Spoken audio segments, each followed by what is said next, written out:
As multimedia entertainment skyrockets in popularity, more film companies than ever are uniting with computer developers to create movies and interactive games together.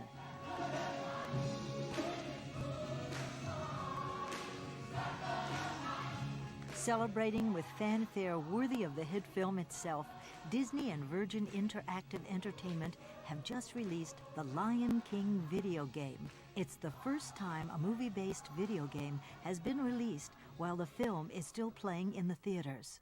In the past, it's always been the movie's been released and maybe a year later you start working on interactive games. In this particular case, I think the production paths were almost parallel. So we were trying to create sequences from the film, and they were saying, well, we don't know yet. We're starting right in the middle of it as well. This game was very challenging because we really wanted to meet the quality standard and the naturalistic standard of the film, the style of the movie, the style of the backgrounds, the story that's in the film. We wanted to try to get in the video game.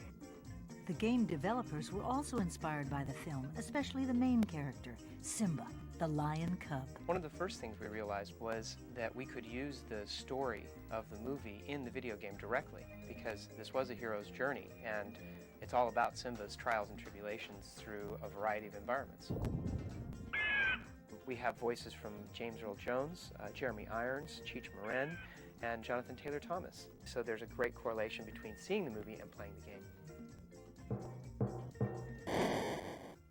The characters in the game were all drawn by Walt Disney feature animation artists in Orlando, Florida. We do the animation the same way we would do a feature animated film, which is one drawing at a time for each of the characters.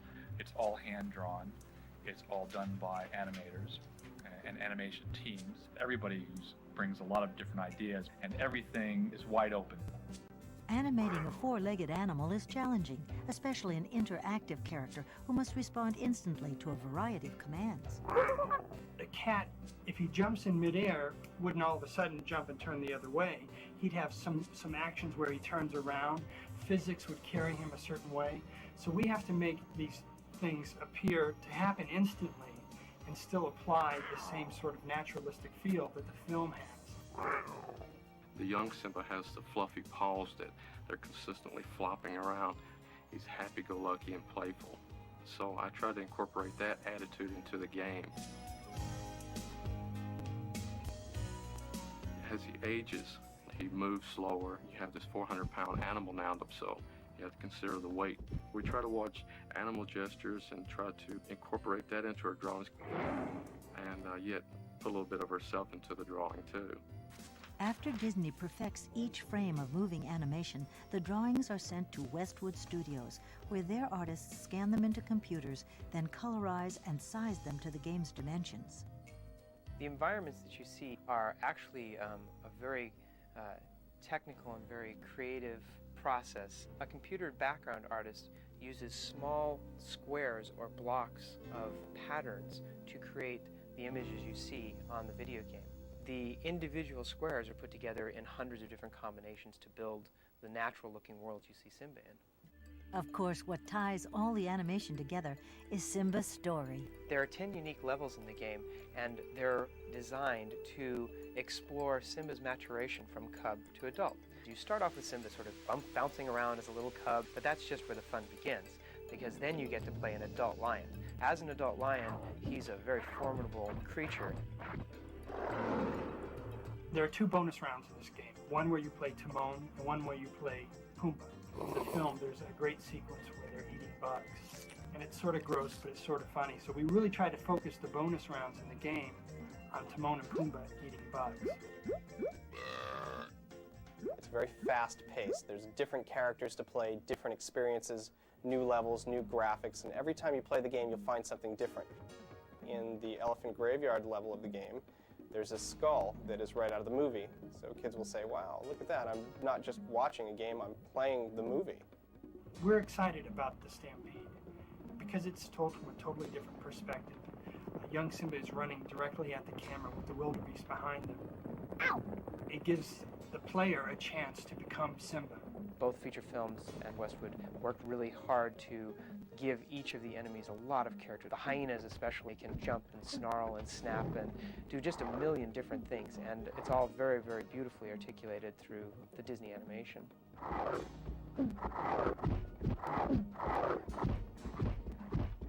It ends in this climactic battle at the top of Pride Rock with the Pride Lands burning below, lightning striking from above. All the while there's Scar trying desperately to defeat him and retain control over the Pride Lands.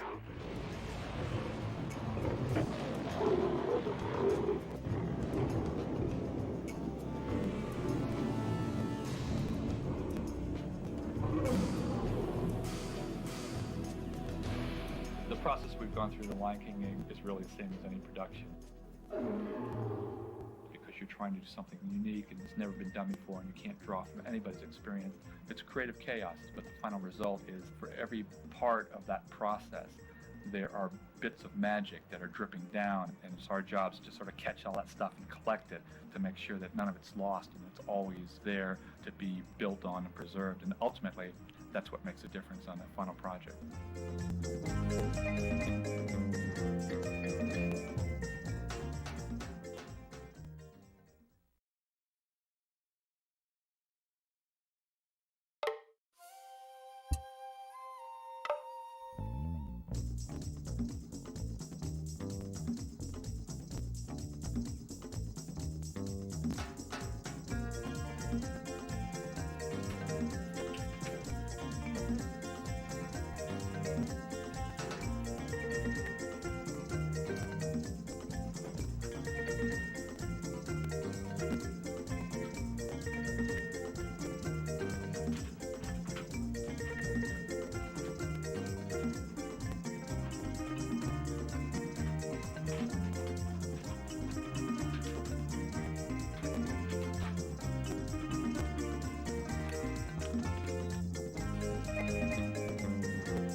There you see, he throws bugs down.